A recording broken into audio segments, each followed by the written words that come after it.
again stands tall, and now Rashid's in. Oscar's vision clear, let the games begin.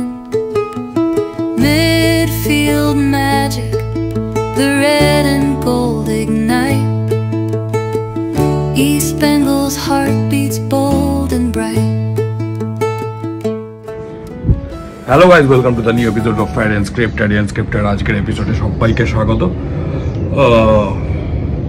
হ্যাঁ, ঠিক একই দিনে একটা ভালো খবর, একটা মন্দ খবর ইস্ট বেঙ্গলের জন্য।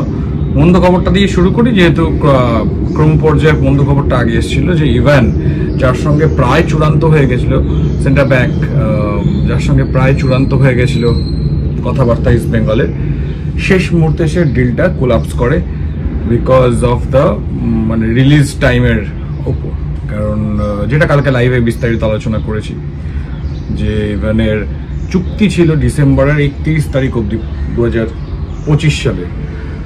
আর ইন্টারন্যাশনাল উইন্ডো অনুযায়ী ইস্ট বেঙ্গল এক্সপেক্ট করছিল যে ইভানকে তারা পেয়ে যাবে, যদি জুনেও না পায় অ্যাটলিস্ট আগস্টে তারা পেয়ে যাবে, এরকম একটা চিন্তাভাবনা করছিল। এনওসিটা তাকে নিয়ে আসতে বলা হয়েছিল ক্লাব থেকে, তাকে এবং তার এজেন্টকে, সেটা তারা আনতে ব্যর্থ হয় এবং সেইখানেই ক্লাব সম্পূর্ণভাবে জানিয়ে দেয় যে না, ডিসেম্বরের জায়গায় মেবি নভেম্বর হতে পারে, জানুয়ারি জায়গায় নভেম্বর হতে পারে, কোথায় ওই সময়টা তাদের লিগ শেষ হচ্ছে বা সেরকম কিছু হতে পারে, সেটা আমি আন্দাজ করে বলছি।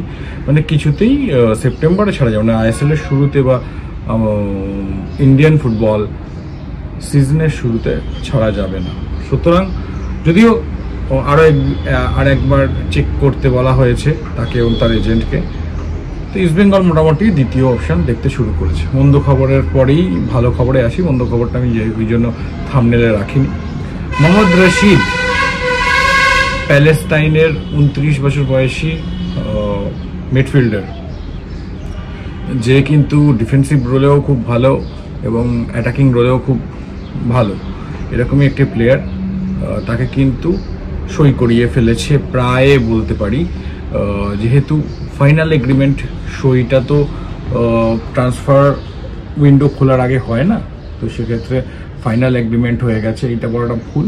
তবে ডিল ডান হয়ে গেছে, এই কথাটা বলা যেতেই পারে। এটা কি ইভানের মতো কোলাপস করতে পারে? না, সেরকম জায়গায় দাঁড়িয়ে নেই ইভানের মতো কোলাপস করতে পারে। ইভানের যে চুক্তিপত্রটাই ফেরত আসেনি, সেটা কিন্তু এক্ষেত্রে হয়েছে। তো এরপর যেটা, সেটা হচ্ছে ফাইনাল এগ্রিমেন্টের সময় ট্রান্সফার উইন্ডো খুললে নিয়ম অনুযায়ী সেই ব্যাপারটা চুক্তিবদ্ধ করা। এই প্লেয়ারটিকে ইস্ট বেঙ্গল আগের বছর থেকেই দেখছিল, অস্কার ব্রুজোর রেকমেন্ডেশনই দেখছিল এই প্লেয়ারটিকে, সেম প্লেয়ারটিকে। অ্যাকচুয়ালি এই প্লেয়ারটিকে বসুন্ধরা কিংসে আনতে চেয়েছিল অস্কার ব্রুজো। যারা আপনারা যারা বসুন্ধরা কিংসের বিভিন্ন অফিসিয়ালসের সঙ্গে বা এজেন্টদের, স্কাউট এদের সঙ্গে কথাবার্তা বলেন আর কি সোশ্যাল মিডিয়ায়, তারা জিজ্ঞেস করলেই বুঝতে পারবেন যে বসুন্ধরা কিংসেও অস্কার ব্রুজো কিন্তু এই প্লেয়ারটিকে আনতে চেয়েছিল, কোনো কারণে আনা সম্ভব হয়নি, এটা ইস্ট বেঙ্গলে সম্ভব হলো। তো ইস্ট বেঙ্গলের বর্তমান সময়ে মাঝমাঠ কিন্তু সিল হয়ে গেল বিদেশি ফরেনারদের ব্যাপারে বলছি। মিগুয়েল অনেকদিন আগেই হয়ে গেছিলো, সেটা নিয়ে আমি নতুন করে ওই জন্য আর থাম্বনেল হেডিং দিইনি মিগুয়েলটা।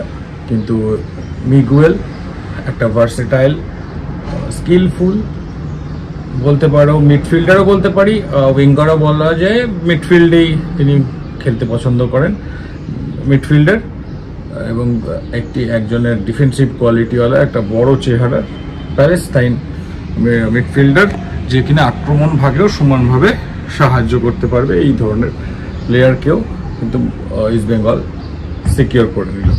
এরপর হয়তো তারা স্ট্রাইকারের আগেই তারা হয়তো ইভানের যে বিকল্প বলাটা, মানে ইভানকে যেহেতু আমরা সবাই ধরেই নিয়েছিলাম ইভানকে, তাই বিকল্প বলতে হচ্ছে। মানে সেন্টার ব্যাক পজিশনে কিন্তু একটি প্লেয়ার নেবে এবং স্ট্রাইকার পজিশনে একটি প্লেয়ার তারপরে মানে খোঁজা হচ্ছে, তারপরে নেবে। 4টে বিদেশি এখনই বলে দেওয়া যে 4টি নতুন বিদেশি আসবে যাদের আইএসএল এক্সপিরিয়েন্স নেই ইস্ট বেঙ্গল, এটা আপনি মার্ক করে নিতে পারেন আমার কথা।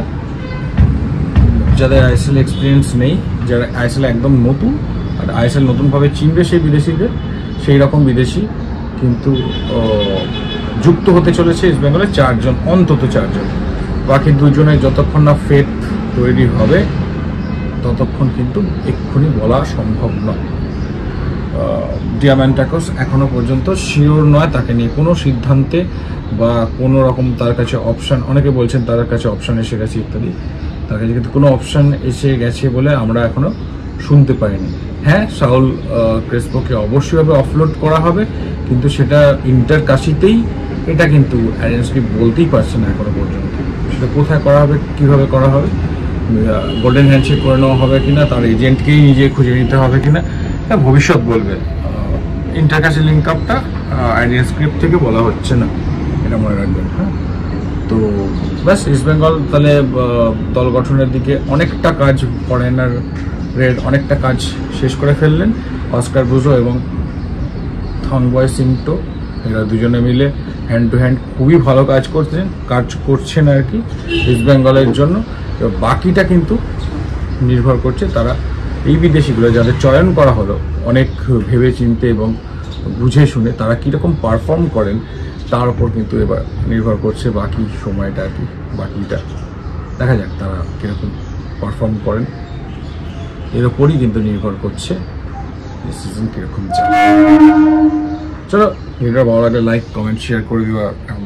টাটা, অন্য ভিডিও দেখা হবে, বাই।